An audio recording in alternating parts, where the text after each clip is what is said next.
Did you hear the rumor that President Thomas Jefferson had multiple children with a black woman named Sally Hemings? Well, this woman says it's not a rumor. She knows for a fact that it's true because she's a descendant of that relationship. I'm Anna Rebecca, and I am a direct living descendant of Sally Hemings. Hey, Anna. Thanks for joining me today. I'm sure everybody wants to meet you.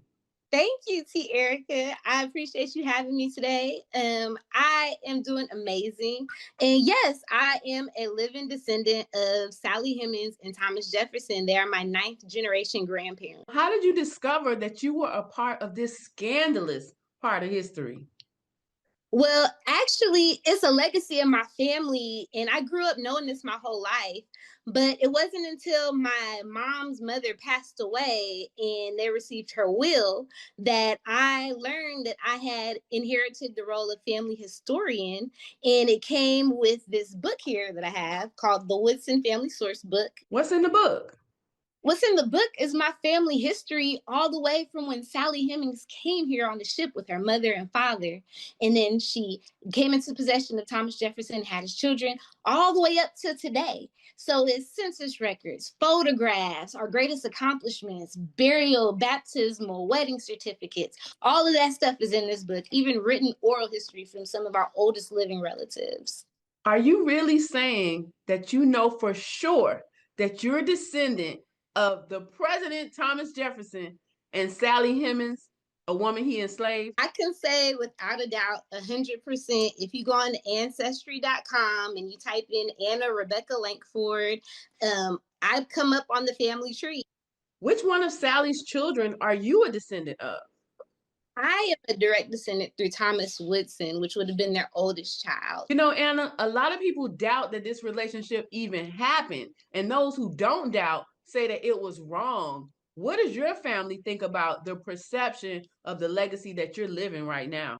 I mean, when you have to look at the facts, at the end of the day, Sally Hemings was an enslaved woman. She was his property. So it doesn't matter how you look at it. She was his property. She died his property. And when he died, his children were not free either. They had to buy their way out of slavery and free themselves and their children. So at the end of the day, I know that there's a horrible history behind it. Like, we understand that yes, he was a pedophile, and we understand that she was underage and all kind of stuff, and she had a rough life. And so it's not, my family's pride is not to exalt Thomas Jefferson and what he did. It's about the fact that today I'm Sally's dream. I'm the dream that she had for her children, for her future. And so it's really important for me to be able to tell about our legacy and our lineage, because especially now in days when they're hiding Black history, they're taking our history out of the school. You know, they're outlawing our history and the truth of where we come from. So it's really important for me to keep these facts alive. Even with all the history that you have recorded, there are some people who say Thomas Woodson did not exist. It's just a fictional story. Well, what do you have to say about that? Yeah, the most interesting thing about it is that Thomas Woodson was the only child that was sent away from Monticello. And so that's why our lineage is in question. But at the end of the day, I know that he really existed because I'm here. Do you ever deal with backlash from people who say you shouldn't be proud to be a descendant of Sally Hemings? In my experience, when I'm posting online and I'm talking about my family's history, I do get under fire. People do come and they attack me and they say, like, how dare you talk about your history? How dare you be proud of that, you know, of the past? But at the end of the day, we all come from somewhere. And regardless of if it's a good past or bad, we should all be proud of who we are. When Thomas Woodson was younger, he was a little unruly, and honestly, the people around Monticello were trying to get rid of him, like kill him.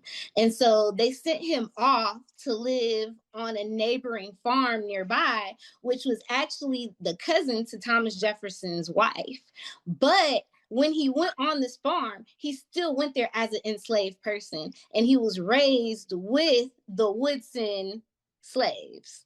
And so he had some land on theirs because I think his father was sending money for him to be cared for. So as he grew up, he ended up taking one of the daughters as a wife, and they were on the land, but the land that they had there on the Woodson farm had coal on it.